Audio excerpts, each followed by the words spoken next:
shortest distance between 2 points is a straight line. Set a goal and head straight for it.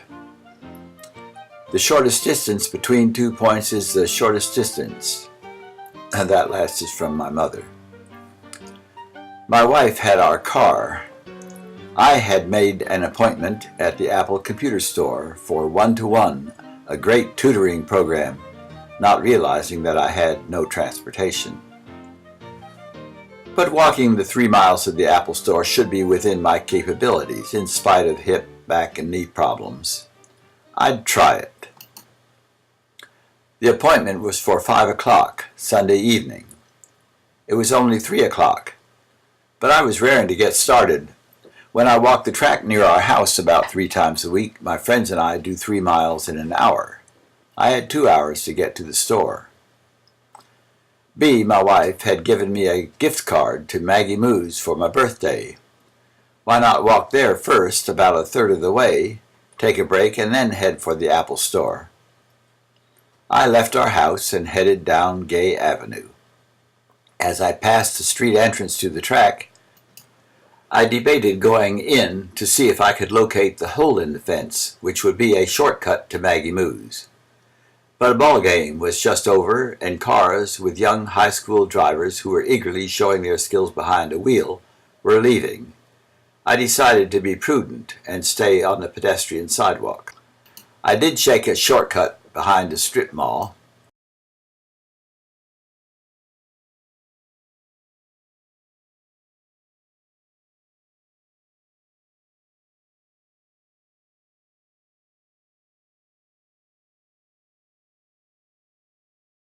And I shortly made it to Maggie Moo's and a long line of Sunday afternoon ice cream eaters. It took a while to be served. I sat in vacant chairs along the line to give my joints a bit of a rest whenever I didn't have to hold my place in the line, and in the meantime decided to get a strawberry malt milkshake which I could sip on the road. As I left Maggie Moo's, I could see the University Towers, a tall office building 2 miles distant on the horizon. University Towers is directly opposite the Apple store on Brentwood Boulevard.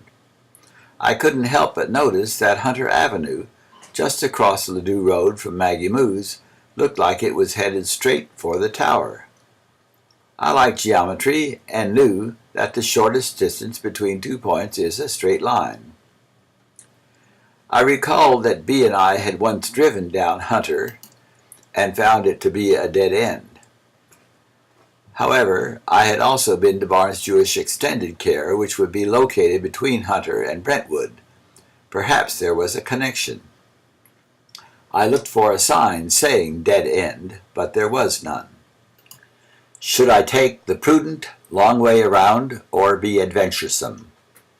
I had an hour and a quarter to spare and decided on a little adventure. I took Hunter. It headed straight for the tower, certainly the shortest distance. I could always retrace my steps. Hunter went on for quite a distance, passing numerous businesses, Enterprise Car Rental, St. Louis Mini Cooper, Pet Adoption, a large area of electrical lines and transformers, and then the dead end. There were several garage doors going under a large white building blocking my direct route, but no road around. Should I go back? That might be the smart thing to do, but then there was a parking lot to the left of the building. Those cars came from somewhere, maybe the connection to Barnes Jewish. I decided to at least check out an exit from the parking lot since it was so close. Then I could go back. There was a tall retaining wall to the left of the dead end, and so I went around the little strip of grass to the right, between the building and Interstate 170. That strip took me to the front of the building and the parking lot. I found that the parking lot entrance had come off of Hunter and had no other entry. Go on or turn back? Well, there was a brushy area at the end of the parking lot towards where Barnes Jewish should be located, although I wasn't sure about its location relative to where I was.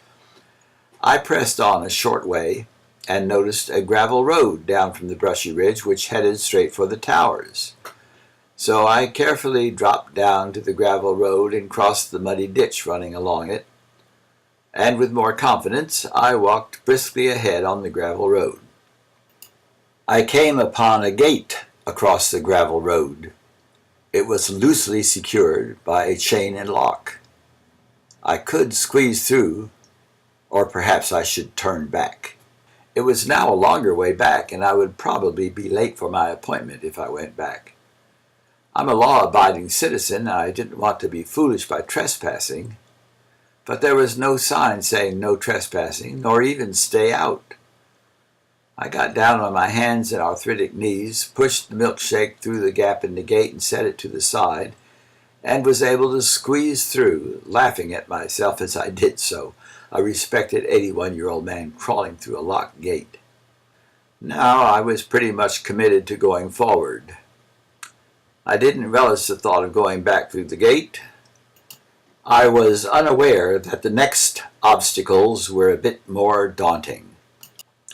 There, just in front of me and below me, was Forest Park Parkway. The interstate and the gravel road each had their own bridge over Forest Park Parkway. I gingerly crossed over the gravel road's rusted bridge. Progressing along, I did think how foolish I was. It was a wild place. There were several jackrabbits darting here and there. What if I was bit by a rattlesnake, or had heat exhaustion, or a stroke? No one would find me here, and B would have no idea where to look for my remains. Metrolink's roadbed joined me on my left. I was sandwiched between Metrolink and the interstate. The gravel road then turned to cross Metrolink rails. Hooray, I was about to find a way out. I would have to cross the rails, but that should not be a problem since the trains came only every 15 minutes or so. Unfortunately, the crossing ended abruptly at the high, well-built chain-link fence running along the other side of the tracks. Another dead end. The gravel road must have been used only during construction of the Metrolink roadbed. Metrolink and the interstate were running side by side, with almost no space between.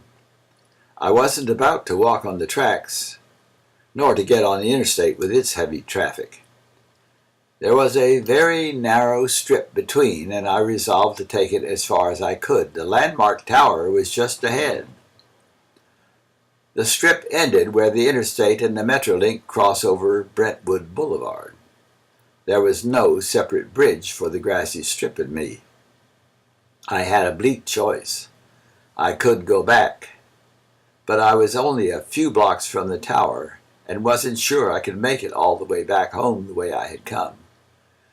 Besides, I knew there was a Metrolink station on my side of the tracks near the tower, and I might be able to gain access to that station and then easily take the sidewalk to the Apple store.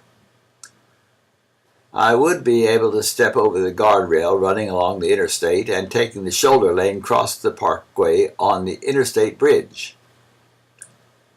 I hesitated, and then I waited until there was a slight lessening in the traffic.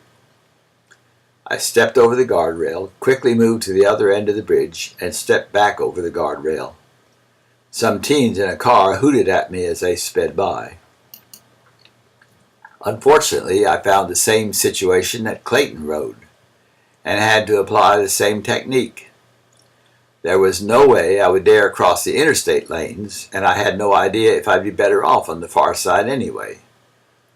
I stepped over the interstate guardrail, crossed the bridge on the shoulder lane, and stepped back across the guardrail.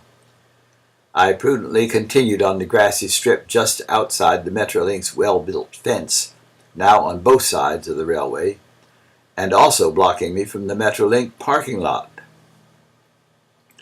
As I approached the Metrolink parking lot, a police car drove into the parking lot and saw me. I went over to the fence as he spotted me, and he also came over to the fence. He told me that I should not be where I was and wanted to know how I got there. I told him that I was trying to get to the Apple store and had walked from my home since my wife had the car. She would meet me at the store and give me a ride home. "But how did you get over there?" he queried.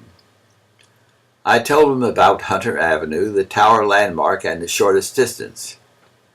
He shook his head, smiling, and asked for my ID. And he asked if I'd like to climb over the fence. Looking up to the top of the high fence and its top strand of barbed wire, I told him I wasn't up to it. He said he wasn't up to it either.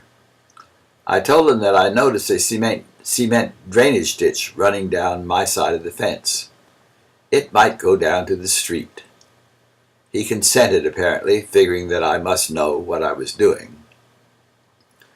He watched as I made my way down the ditch to the on-ramp, to the interstate, and then to a sidewalk leading to the Apple store. Life is full of choices.